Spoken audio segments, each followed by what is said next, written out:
وصلى الله تعالى عليه وعلى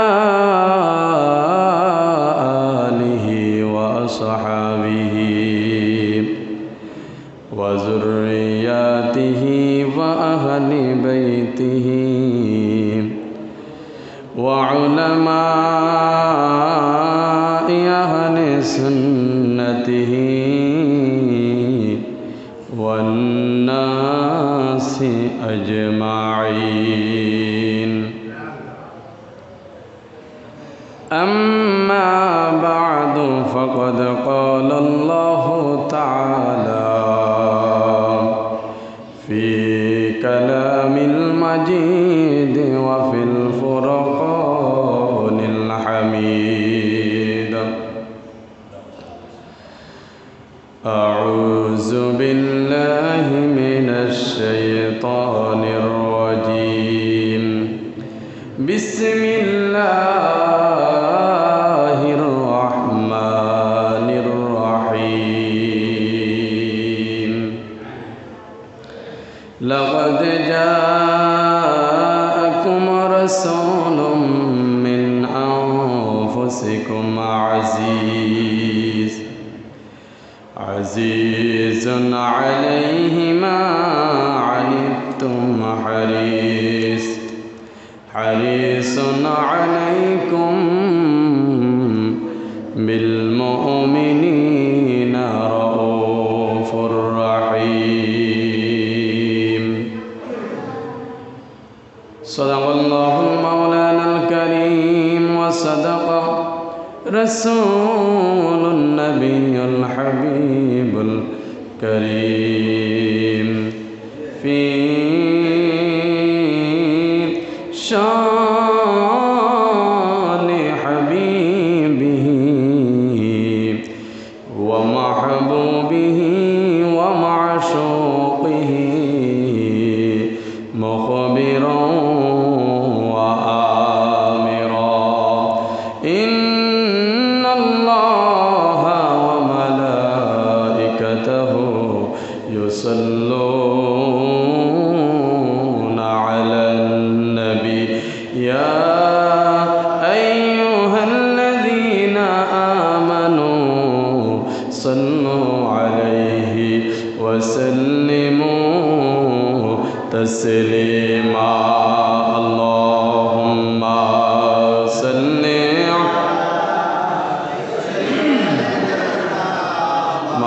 مولانا محمد وعلى آله مولانا محمد. اللهم صل مولانا محمد وعلى آله سيدنا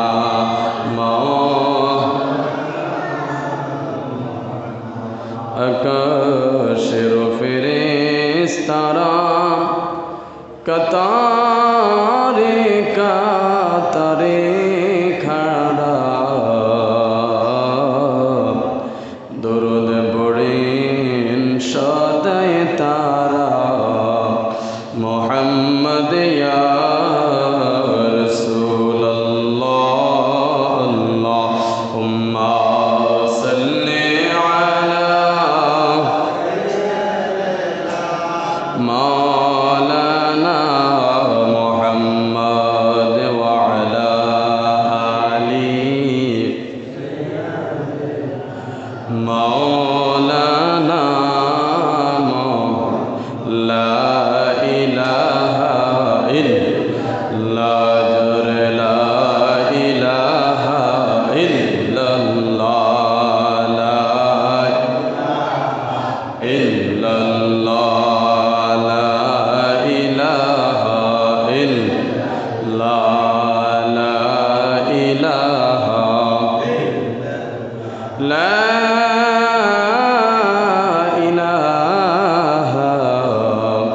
इल्लल्लाह সাল্লাল্লাহু আলাইহি ওয়াসাল্লাম। আলহামদুলিল্লাহ, মহান আল্লাহ রব্বুল আলামিনের দরবারে অসংখ্য অগণিত শুকর যে আল্লাহ রব্বুল আলামিন আজকের এই মাহে রবিউল আউয়াল মাসে তৃতীয় জুমআয় নবীজির আগমনের মাস, বরকতের মাস, বরকত লাভের মাস, ধরা অন্ধকারে নিমজ্জিত ছিল সেই ধরা আলোকিত হওয়ার মাস। এই মাহে রবিউল আউয়াল মাসের আজ তৃতীয় জুমআয় এই প্রতিকূল আবহাওয়ায় অত্যন্ত গরমের মধ্যেও আমরা আল্লাহ রাব্বুল আলামিনের ডাকে সাড়া দিয়ে বিলম্ব না করে মসজিদে আসতে পেরেছি। দুরূদ ও সালাম জিকির আজকার করার সুযোগ করে দিয়েছেন যে আল্লাহ, সে আল্লাহর দরবারে অন্তরের অন্তরস্থল থেকে উচ্চ আওয়াজে জোরে বলি আলহামদুলিল্লাহ। সরকারে দো আলম সৈয়দুল কওনাইন সৈয়দুল সকলাইন ইমামুল হারমাইন আশরাফুল আম্বিয়া হুজুরে পাক সাল্লাল্লাহু আলাইহি ওয়াসাল্লামের কদম মুবারকে এই গুরুত্বপূর্ণ মুহূর্তে মিলাদুন নবীর মাসে রসুলের কদম মুবারকে দরুদ ও সালাম প্রেরণ করছি। প্রত্যেকে বলি সাল্লাল্লাহু আলাইহি ওয়াসাল্লাম। প্রিয় হাজিরিন, মাহে রবিউল আউয়াল মাস, তৃতীয় জুমআ, রসুলের আগমনের মাস, মিলাদের মাস। রসুলের জীবন বৃত্তান্ত, জীবনী চরিত্র নির্দিষ্ট কোনো আলোচনা নেই, কারণ উম্মতে মুহাম্মাদের শূন্য থেকে হায়াতের শেষ পর্যন্ত,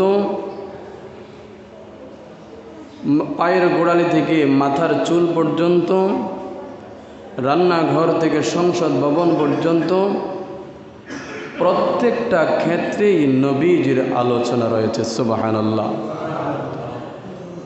যেই কোনো বিধিবিধান, যেইটাই আলোচনা করতে যাই না কেন, তার সাথে রসুলের সরাসরি সম্পৃক্ততা রয়েছে।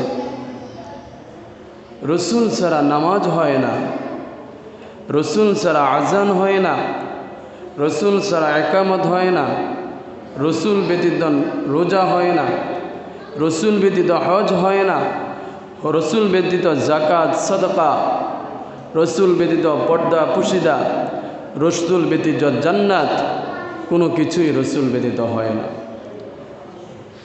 গোটা জিন্দিগি পৃথিবীর পূর্ব থেকে পশ্চিম, উত্তর থেকে দক্ষিণ, প্রত্যেকটা জিনিসে, প্রত্যেকটা বস্তুতে, প্রত্যেকটা প্রাণীতে আল্লাহর রসুলের শান ও মান, আল্লাহর রসুলের সরাসরি সম্পৃক্ততা রয়েছে। এটার জন্যই তো আল্লাহ বলেছেন, ওয়ামা আরসালনাকা ইল্লা রাহমাতান লিল আলামিন। আল্লাহ রাব্বুল আলামিন যেমনিভাবে গোটা সৃষ্টি জগতের রব, গোটা সৃষ্টি জগতের স্রষ্টা, গোটা সৃষ্টি জগতের প্রতিপালক, মুসলমানদের যেমন প্রতিপালক, হিন্দু, খ্রিস্টান, ইহুদি, নাসারা, বিধর্মীদের, বিজাতিদেরও প্রতিপালক, প্রত্যেকটা কীট পতঙ্গের প্রতিপালক, গৃহপালিত পশু থেকে শুরু করে হিংস্র জীব জানোয়ারদের প্রতিপালক, আকাশে উড়ন্ত পাখিগুলোর প্রতিপালক, যেগুলো আমরা চিনি, যেগুলো চিনি না, যেগুলো দেখেছি, যেগুলো দেখি না, এই সব কিছুর যেমনভাবে আল্লাহ প্রতিপালক, আর এই সব কিছুর জন্য আমার নবী হলো রহমত। জোরে বলেন সুবহানাল্লাহ। তো রসুল সাল্লাল্লাহু আলাইহি ওয়াসাল্লামের সীরত মানে জীবনী, রসুলের মিলাদুন নবী ছাড়া সিরাতুন নবী নেই। আর সিরাতুন নবী ছাড়া ইসলাম নেই। রসুলের দুইটা দিক, একটা হলো সূরত আর একটা হলো সিরাত। আমি গত বুধবার আমাদের মসজিদে যে অনুষ্ঠান হয়েছিল সেখানেও আলোচনা করতে চেয়েছিলাম। সূরত নিয়ে, রসুল সাল্লাল্লাহু আলাইহি ওয়াসাল্লামের সূরত নিয়ে পূর্ণাঙ্গ আলোচনা হয় নাই। তো আজকে আপনাদেরকে রসুলের সূরত, রসুল দেখতে কেমন ছিলেন, হাতগুলো কেমন ছিলেন, কান, নাক, চোখ, বুক, দেহের অবয়বটা কেমন ছিল, হাদিসগুলো থেকে আপনাদেরকে ইনশাআল্লাহ শোনাব। আল্লাহর নবী সাল্লাল্লাহু আলাইহি ওয়াসাল্লাম অত্যন্ত লাজুক প্রকৃতির একজন ব্যক্তিত্ব ছিলেন। লাজুক প্রকৃতির একজন ব্যক্তিত্ব ছিলেন। হাদিস শরীফের মধ্যে যদি রসুলের শক্তি সম্পর্কে বলি, যে রসুল সাল্লাল্লাহু আলাইহি ওয়াসাল্লামের শক্তি কেমন ছিল, এক হাদিসের বর্ণনায় পাওয়া যায় আল্লাহর নবী সাল্লাল্লাহু আলাইহি ওয়াসাল্লামের দেহ মুবারকে আল্লাহ জান্নাতের 30 জন নওজোয়ানের শক্তি দান করেছেন। আর জোরে বলেন না সুবহানাল্লাহ। জান্নাতি যুবক, জান্নাতি নওজোয়ান তো আর আমাদের মতো না, অত্যন্ত শক্তিশালী, সর্বদিক দিয়ে ফিটফাট, শারীরিক গঠন অবয়ব সর্বদিক দিয়ে চূড়ান্ত সৌন্দর্যের অধিকারী জান্নাতের নওজোয়ান, শক্তিশালীর অধিকারী এমন জান্নাতের 30 জন নওজোয়ানের শক্তি আমার আল্লাহ নবীকে দিয়েছেন। সুবহানাল্লাহ।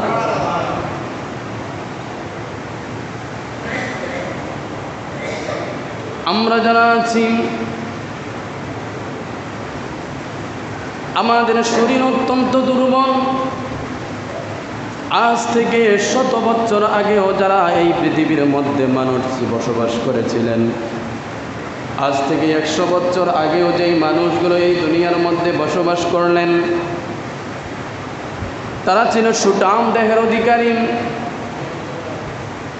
খাবার দাবার গ্রহণ করতেন পিওর, কোন রকম খাবারের মধ্যে ভেজাল থাকতো না।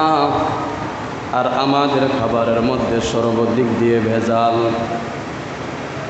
কিছু মানুষ ইচ্ছে করে কেমিক্যাল মিশানোর মাধ্যমে শাক সবজি থেকে শুরু করে ফল মূল সব কিছুর মধ্যে ভেজাল আছে না নাই? আবার কিছু মানুষ অধিক ফলনের আশায় অত্যন্ত বেশি বেশি কীটনাশক ব্যবহার করার কারণে, অধিক রাসায়নিক ব্যবহারের করার কারণে মাছ চাষের মধ্যে অতিরিক্ত রাসায়নিক ব্যবহারের কারণে মাছের মধ্যে তার পুষ্টিগুণ থাকে না। শাক সবজির মধ্যে অধিক ফলনের জন্য হাইব্রিড জাতের অধিক ফলন পাবে, এই জন্য অতিরিক্ত কীটনাশক ঔষধ বেশি বেশি ব্যবহারের কারণে শাক সবজির মধ্যেও তাদের যেই পুষ্টিগুণ, এই পুষ্টিগুণ থাকে না। ফলমূলের মধ্যেও তাদের সেই পুষ্টিগুণ থাকে না। গরুর গোশত বলেন, মাংস, যেই সমস্ত প্রাণীর গোশতগুলো আমরা ভক্ষণ করি, প্রত্যেকটা প্রাণী এই রকমভাবে মোটাতাজাকরণের পণ্য।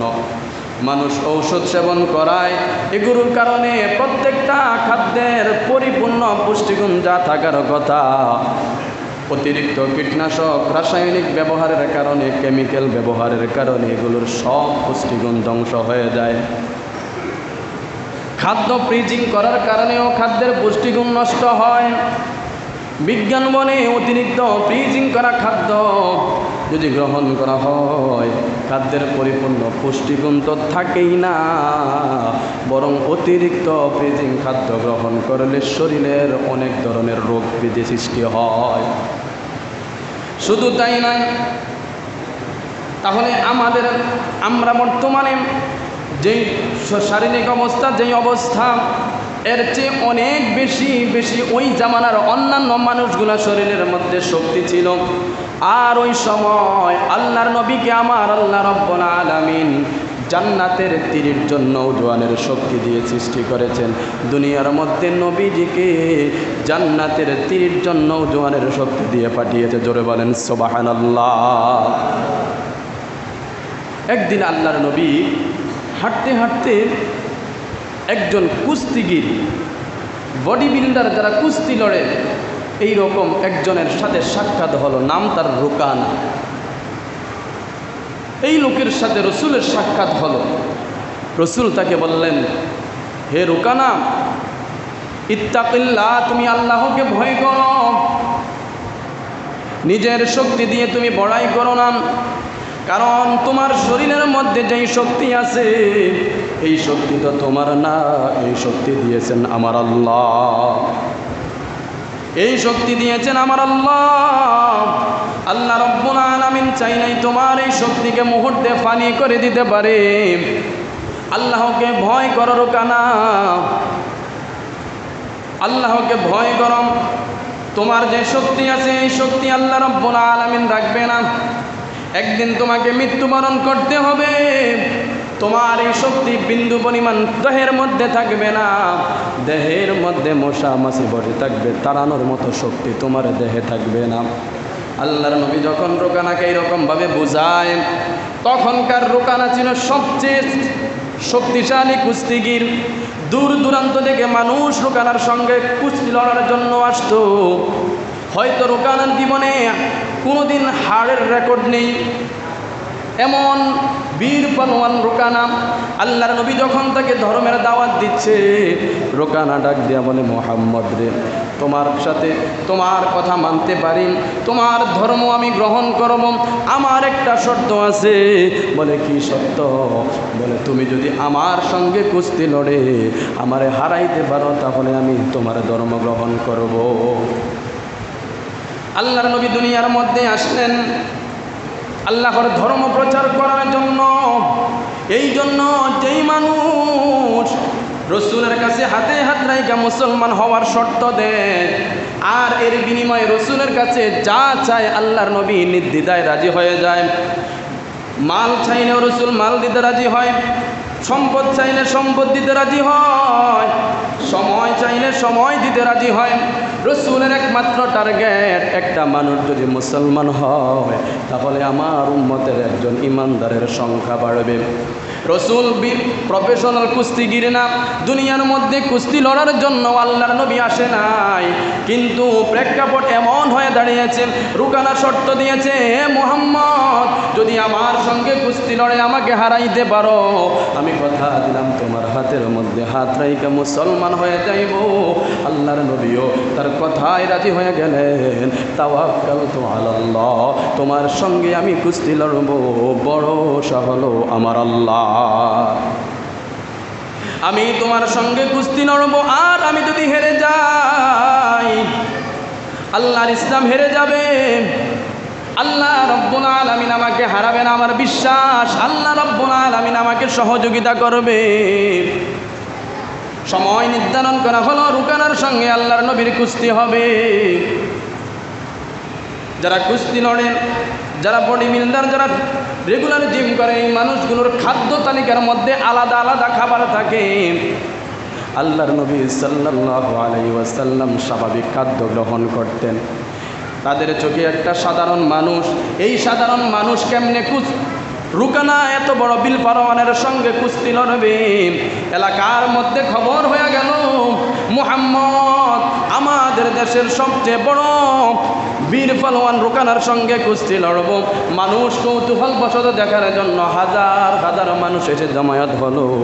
বীর হয়ে গেল রাসূল সাল্লাল্লাহু আলাইহি ওয়াসাল্লাম লুঙ্গি পরিহিত অবস্থায়, জুব্বা গায়ে দেওয়া অবস্থায় রুকানার প্রতিপক্ষ হয়ে কুস্তি লড়ার জন্য দাঁড়ালো।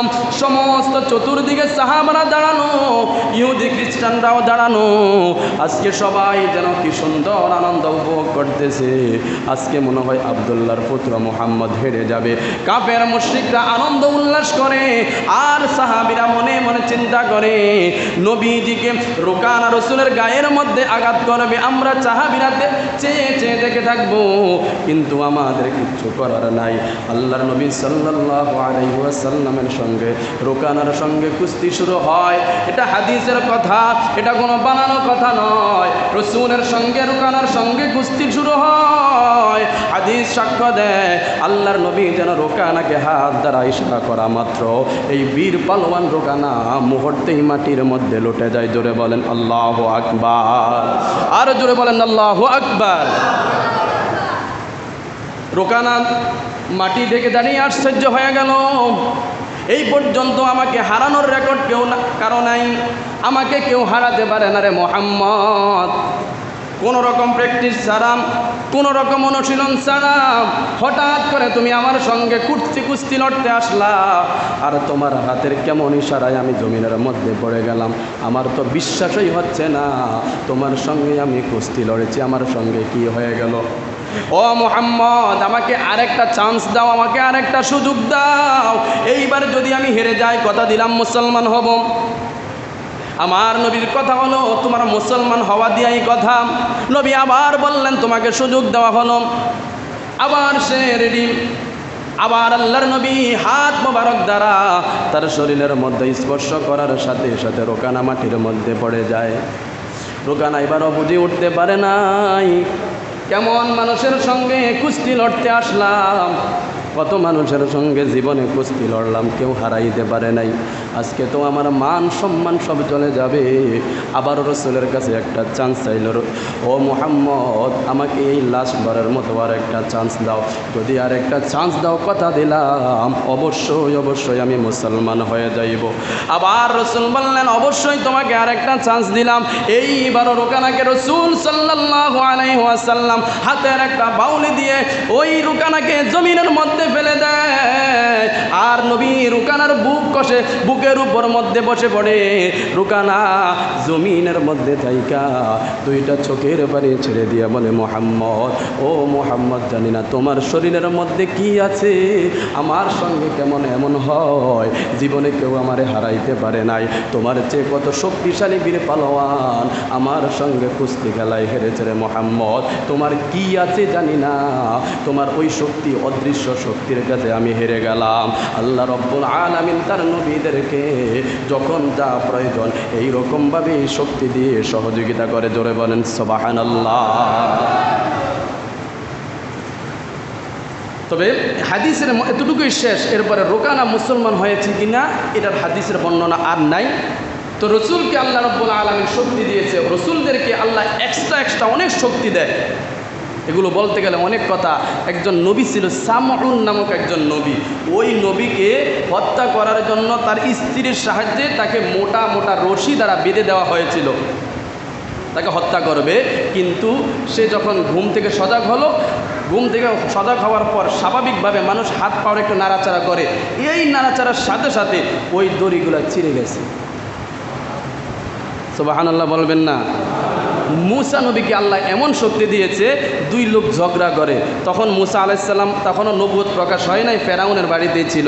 দুই লোক ঝগড়া করে, বলতেছে রে ঝগড়া করিস না, তারা কোনো শুনে না। মুসা আলাইহিস সালাম বারবার বলে ঝগড়া করিস না, এরপরেও তারা শুনে না। এরপরে মুসা আলাইহিস সালাম একজনের একদিকে ধাক্কা দিছে, আরেকজনের আরেক দিকে ধাক্কা দিছে, এই এক ধাক্কায় একজন শেষ। এখানে লম্বা কাহিনী আছে, আমি এটাই বুঝাই আল্লাহর নবীদেরকে আল্লাহ রব্বুল আলামিন এক্সট্রা বিশেষ শক্তি দান করে, যা আমাদের চেয়ে 100 গুণ বেশি। সুবহানাল্লাহ। আমার নবীকেও আল্লাহ রব্বুল আলামিন জান্নাতি 30 জন নওজোয়ানের শক্তি দান করেছে। সুবহানাল্লাহ। আল্লাহর নবী সাল্লাল্লাহু আলাইহি ওয়াসাল্লাম মধ্যম আকৃতির ছিলেন, না লম্বা না খাটো। আল্লাহর নবী মধ্যাকৃতি ছিলেন। লাইসা বিত তাবিল ওয়ালা বিল কাসির, লম্বাও না খাটোও না। মানুষ যদি বেশি লম্বা হয় চেহারার দিকে তাকাইলে পিছন দিয়ে টুপি পড়ে যায়, আবার যদি বেশি খাটো হয় দেখতে ভালো দেখা যায় না। আল্লাহর নবীকে আমার আল্লাহ মধ্যম আকৃতির সৃষ্টি করেছেন, না বড় না ছোট, মধ্যম গড়নের সৃষ্টি করেছেন। তবে যদি মনে করেন আমাদের মতো মনে হয় লম্বা না, আল্লাহর নবী আমাদের চেয়ে আরও অনেক লম্বা ছিলেন, কারণ পৃথিবী যখন সৃষ্টি হয় প্রথম মানুষ আদম, আল্লাহ রব্বুল আলামিন অনেক অনেক উঁচু উঁচু মানুষগুলোকে সৃষ্টি করেছেন। কিয়ামত অধ্যায়ের হাদিসের মধ্যে বর্ণনা পাওয়া যায়, দিন যত কিয়ামতের দিকে ঘনাবে, দিন যত কিয়ামতের দিকে অগ্রসর হবে, মানুষ ধীরে ধীরে খাটো হবে, ধীরে ধীরে ছোট হবে। মানুষ কথার কথা বলেন যে এমন দিন আসবে, টমেটো গাছ কত বড়, 1-1.5 ফুট, কত 1-1.5 ফুট না। মানুষ কথার কথা বলে যে এমন দিন আসবে মানুষ ওই যে চিবা দিয়ে লাঠি দিয়ে টমেটো গাছের টমেটো পারবো মনে হয়, যদিও এটার কোনো ভিত্তি নেই, মানুষ কথার কথা বলে। অর্থাৎ রসুল সাল্লাল্লাহু আলাইহি ওয়াসাল্লাম আমাদের চেয়ে তুলনামূলক আরও লম্বা ছিলেন, কারণ আজ থেকে 1500 বছর আগে মানুষ তুলনামূলক আরও অনেক অনেক লম্বা ছিল। রসুল সাল্লাল্লাহু আলাইহি ওয়াসাল্লাম মধ্যম আকৃতির ছিলেন না, লম্বা না খাটো। রসুলের হাতগুলো ছিল অত্যন্ত নরম।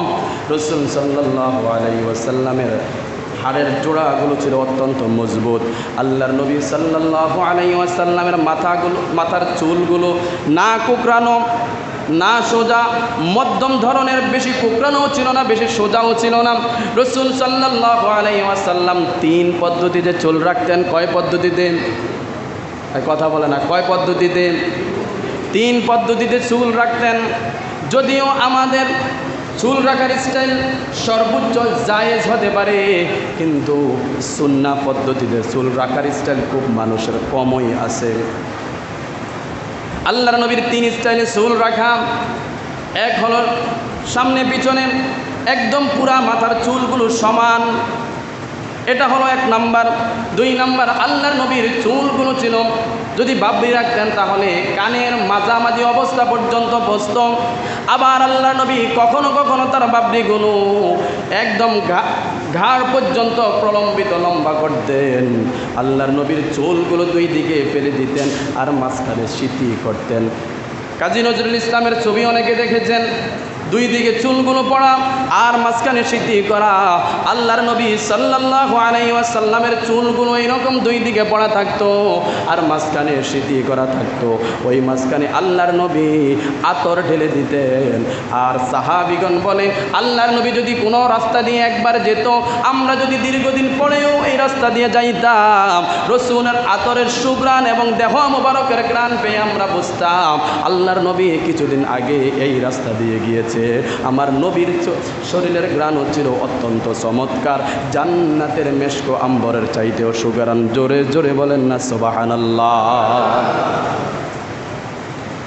রসুল সাল্লাল্লাহু আলাইহি ওয়াসাল্লামের পিঠ মোবারকের মধ্যে বাইনা কাতিফাইহিম, রসুল সাল্লাল্লাহু আলাইহি ওয়াসাল্লামের পিঠ মোবারকের মধ্যে 2 কাঁধের মাঝামাঝি ওই জায়গার মধ্যে ছিল খতমে নবুয়াতের চিহ্ন, মোহরে নবুয়াতের চিহ্ন। রসুল সাল্লাল্লাহু আলাইহি ওয়াসাল্লামের সাহাবীগণ বলেন, মিসলা বাইদাতুল হামামা, কবুতরের ডিম যতটুক রসুল সাল্লাল্লাহু আলাইহি ওয়াসাল্লামের 2 কাঁধের মাঝামাঝি জায়গায় কবুতরের ডিমের মতো মোহরে নবুয়াত, মোহরে নবুয়াতের চিহ্ন একটু ফুলা অংশ রসুলের পিঠ মুবারকের মধ্যে ছিল। ওই জায়গার মধ্যে কয়েকটা চুলও ছিল, লাল আকৃতির কয়েকটা চুলও ছিল। এই মোহরে নবুয়ত নিয়ে একটি ঘটনা আছে সাহাবীদের। আল্লাহর নবী সাল্লাল্লাহু আলাইহি ওয়াসাল্লামের সাহাবীরা রাসূল সাল্লাল্লাহু আলাইহি ওয়াসাল্লামকে কেমন ভালোবাসতেন। একদিন একজন সাহাবী বর্ণনা করেন, আল্লাহর নবী সাল্লাল্লাহু আলাইহি ওয়াসাল্লাম মসজিদের মধ্যে আমাদের প্রত্যেককে নিয়ে নামাজ আদায় করলেন। আমরাও নামাজ আদায় করলাম। নামাজ আদায়ের পর আল্লাহর নবী মিম্বারের মধ্যে দাঁড়ালেন। মিম্বারের মধ্যে দাঁড়ানোর পর সবার উদ্দেশ্যে আল্লাহর নবী ভাষণ দিলেন, ও আমার সাহাবীরা, উপস্থিত সকল মুসল্লিয়ান একরাম শোনো, হাক্কুল্লাহ, আল্লাহর হক, নামাজ হলো আল্লাহর হক। যদি কোনোদিন নামাজ তুমি মিস করো, আল্লাহর কাছে যদি ক্ষমা চাও, আমার আল্লাহ রব্বুল আলামিন দয়াময় রহমতের ভান্ডার, আল্লাহ রব্বুল আলামিন তোমাকে মাফ করে দিতে পারে। কিন্তু আরেকটা হক আছে, হকুল ইবাদ। কোনো মানুষের হক যদি তুমি নষ্ট করো, কোনো মানুষের উপর যদি তুমি জুলুম করো, ওই মানুষটা যতদিন না তোমাকে ক্ষমা করবে ততদিন পর্যন্ত আমার আল্লাহ তোমাকে মাফ করবে না। যতদিন পর্যন্ত ওই মানুষটা তোমাকে মাফ করবে ততদিন পর্যন্ত আল্লাহ মাফ করবে না। আমার সাহাবায়ে কেরাম, তোমাদের মাঝে আমি দীর্ঘদিন ছিলাম, তোমাদের কাছে আমি বলি, যদি আমার দ্বারা তোমরা কেউ নির্যাতনের শিকার হও, আমার দ্বারা কেউ যদি, আমার সাথে যদি কারো পাওনা দেওয়া বাকি থাকে, তোমরা বলো, আমি তোমাদের পাওনা পরিশোধ করে দিব। সাহাবীদেরকে বলা হলো, সাহাবীরে, আমার সাথে যদি তোমাদের কোনো লেনদেন থাকে, পাওনা দেওয়া থাকে, আমাকে বলো, আমি তোমাদের পাওনা দেওয়াগুলো মিটিয়ে দিব। রসুল একবার বললেন, কোনো সাহাবী কথা বলল না। আবারও রসুল সাল্লাল্লাহু আলাইহি ওয়াসাল্লাম বললেন, কোনো সাহাবী কথা বলল না। এরপরে তৃতীয়বার আবার আল্লাহর নবী বললেন, ও সাহাবী, আল্লাহর হক আল্লাহ মাফ দিবে, কিন্তু বান্দার হক আল্লাহ মাফ দিবে না। আমার কাছে যদি কোনো পাওনা দেওয়া থাকো, তাহলে বলো, আমি তোমাদের পাওনা পরিশোধ করে দিব। এইবার উক্কাশা নামক একজন বৃদ্ধ সাহাবী শত শত সাহাবীদের পিছন থেকে লাইন ফাঁক করে করে সামনে চলে আসছে। রসুলের মিম্বারের সামনে আইসা বললেন, ইয়া রাসূলুল্লাহ, নবী গো, আমি আপনার কাছে একটা জিনিস পাওনা, আমার ওই পাওনাটা যদি আপনি পরিশোধ করতেন তাহলে হয়তো আমার আর কোনো দুঃখ থাকতো না। রসুল বললেন, কেমন পাওনা? বলে, ইয়া রাসূলুল্লাহ, ইয়া হাবিবাল্লাহ, অমুক যুদ্ধের ময়দানে যখন আপনি যুদ্ধ করতে গেলেন, যুদ্ধ করতে যাওয়ার সময় ওই জায়গার মধ্যে ঘোড়াকে চাবুক মেরেছেন, আপনি ঘোড়াকে চাবুক মেরেছেন, ওই চাবুক আমার গায়ে গিয়ে লাগছে গো নবী। আজকে আমি চাই, ওই যে আমাকে একটা চাবুকের আঘাত আপনি দিয়েছেন, আমিও এর প্রতি আপনাকে কিসাস আদায় করতে চাই। আপনি আমাকে একটা চাবুকের আঘাত করেছেন, আমিও আপনাকে একটা চাবুকের আঘাত করতে চাই। ওই জায়গার মধ্যে ওমর, আবু বকরের মতো সাহাবী উপস্থিত ছিল। ওমর রাদিয়াল্লাহু তাআলা আনহুর মাথা গরম হয়ে গেছে। ও উক্কাশা, এটা কেমন কথা কও? আমাদের কলিজার টুকরা নবী, তুমি নবীদিকে মারতে চাও, না হয় একটা চাবুকের আঘাত ভুলবশত তোমার গায়ে লাগলো। আজকে বুঝি সুযোগে তুমি সদ্ব্যবহার করবা, নবীজির গা মোবারকের মধ্যে তুমি চাবুকের আঘাত মারবা। উক্কাশা কোনো জবাব দিল না। রসুল বললেন, বিলাল, ঘর থেকে চাবুকটা নিয়ে আসো। ঘরের মধ্যে যখন গেল, ফাতেমা রাদিয়াল্লাহু তাআলা আনহা জিজ্ঞাসা করলেন, আয়েশা সিদ্দিকা জিজ্ঞাসা করলেন, ও বিলাল, রসুল সাল্লাল্লাহু আলাইহি ওয়াসাল্লাম মসজিদের মধ্যে চাবুক দিয়ে কি করবেন? এই ঘটনাটা বলা হলো। ফাতেমা রাদিয়াল্লাহু তাআলা আনহা হাসান হুসাইনকে পাঠিয়ে দিলেন, যারে বাবা হাসান, যারে বাবা হুসাইন, তোমার নানার একটা কিসাস বাকি আছে। লক্ষ লক্ষ সাহাবীদের কলিজার টুকরা নবীজিকে আবার পিঠের মধ্যে চাবুক মারবে, এটা তো কারো কলিজায় সহ্য হয় না। তোমরা দুই ভাই বলবা, আমাদের গায়ে লাগলে একটার বদলে 5টা দাও, তারপরেও নবীজির গায়ের মধ্যে চাবুকের আঘাত দিতে দিব না। এইরকমভাবে সাহাবীদের মধ্যে প্রত্যেকটা সাহাবী সামনে চলে আসে।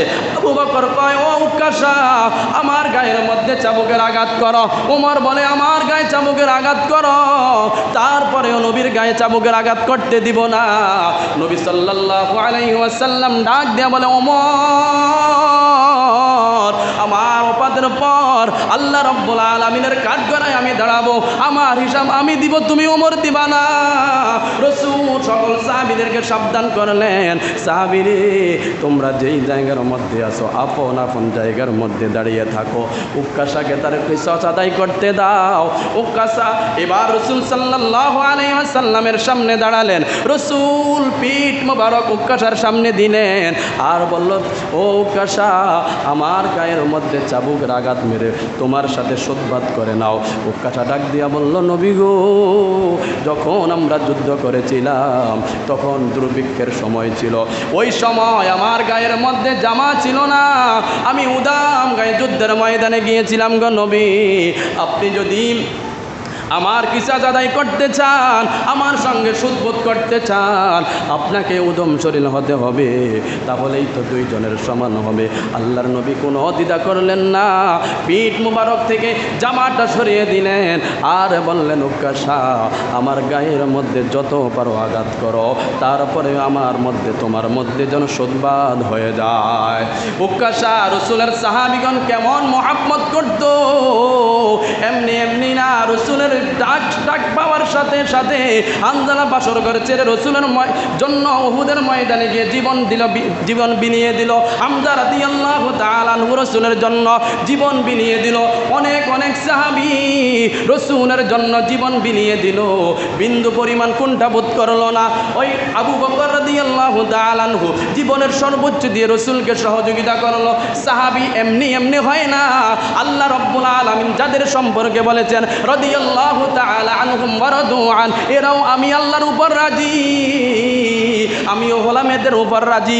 আল্লাহ রাব্বুল আলামিন অন্য আয়াতের মধ্যে বলে, আস-সাবিকুনাল আউয়ালুনা ওয়াল মুহাজিরিনা ওয়াল আনসারি ওয়াল্লাযিনা ইত্তাবাউহুম বিইহসান রাদিয়াল্লাহু আনহুম ওয়া রাদু আন, এরা হলো সাহাবী, আমার নবীর সঙ্গী, নবীর ইসলামের প্রচারের ক্ষেত্রে এরা সর্বাত্মক সহযোগিতা করেছে, এরা হলেন আমার আল্লাহ রাব্বুল আলামিনের রাজি করেছে, এদের জন্য আমি আল্লাহ জান্নাত বাজেট করে রেখেছে। জোরে বলেন সুবহানাল্লাহ। আল্লাহর নবী সাল্লাল্লাহু আলাইহি ওয়াসাল্লাম পিঠ মোবারক থেকে জামাটা উল্টে দিলেন, আর হাজার হাজার সাহাবী উপস্থিত কান্নাকাটি শুরু করে দিল। আমাদের সামনে তুমি রসুলকে উদাম শরীরে বেত্রাঘাত করবা, চাবুকের আঘাত করবা, আমাদের কলিজায় সহ্য পায় না। বারবার সাহাবীরা সামনে যায়, আমাকে মারো, অমুকে বলে আমাকে মারো, আরেকজন বলে আমাকে মারো, আরেকজন বলে এর বিনিময়ে তুমি যা চাও তাই দিব, তারপরে নবীর গায়ের মধ্যে আঘাত করতে দিব না। উক্কাশা এবার রসুল সাল্লাল্লাহু আলাইহি ওয়াসাল্লামের পিঠের দিকে যায়, গিয়ে দেখলো দুইটা কাদের মাঝখানে ওই যে বাইদাতুল হামামা, কবুতরের ডিমের মতো মোহরে নবুয়াত, খতমে নবুয়াতের চিহ্ন।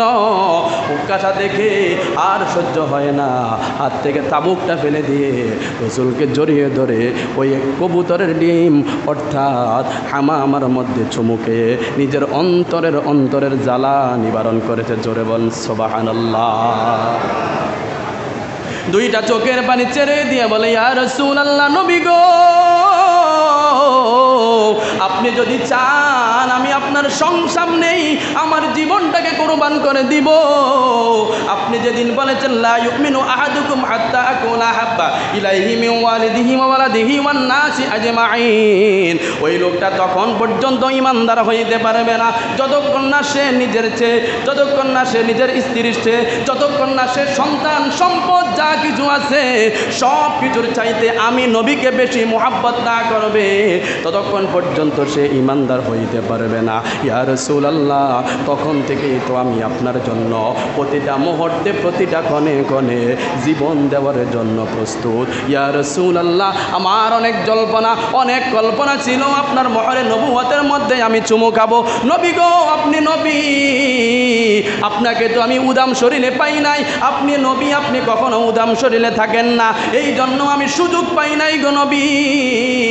আজকে যখন আপনি বারবার বলতেছেন আপনি প্রত্যেকের পরিশোধ করে দিবেন, এই জন্য এই সুযোগটা পেয়ে এই নাটক করে আপনার মোহরে নবুয়তের মধ্যে চুমু খাওয়ার জন্য প্ল্যান তৈরি করেছে।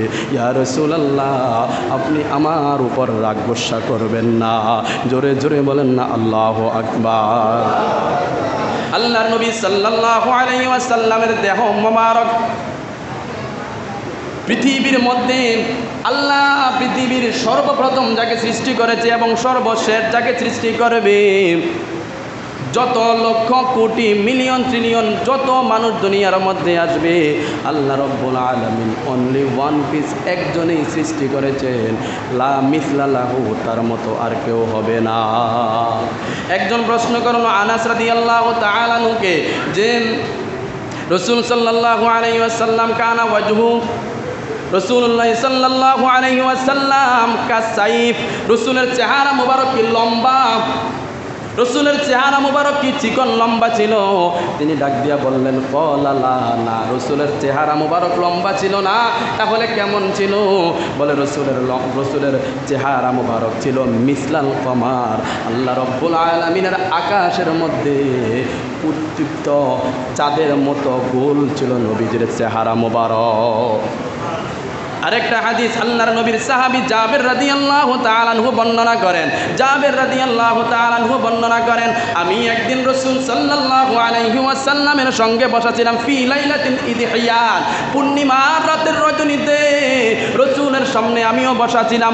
রাসূল গায়ের মধ্যে লাল চাদর পরিহিত অবস্থায় বসা ছিল। আমার কাছে রাসূলকে ওই দিন এত বেশি চমৎকার লাগলো, এত বেশি সুন্দর দেখাইলো, আমি ওই আকাশের চাঁদের দিকে একবার তাকাইলাম। আমি একবার আকাশের চাঁদের দিকে তাকাইলাম, আবার নবীজির চেহারার মুবারকের দিকে তাকাইলাম। ওয়াইলাল কমার, নবীজির চেহারার দিকে একবার তাকাইলাম, আবার আকাশের চাঁদের দিকেও তাকাইলাম। ফালাহু ইনদি আহসানু মিনাল কমার, আমার মনে হইল আমার নবীজির চেহারা মুবারক ওই আকাশের জ্বলন্ত চাঁদের চেয়েও আরো উজ্জ্বল। আরো জোরে বলেন না সুবহানাল্লাহ। ইনি হলেন আমার আপনার নবী রাহমাতাল্লিল সরকার দু আলম রহমাতাল্লিল আলামিন। সর্বদিক দিয়ে অর্থাৎ আল্লাহ রব্বুল আলামিন মানুষ যে কোনো জিনিসকে সৃষ্টি করলে তার একদিকে না একদিকে ত্রুটি থাকে।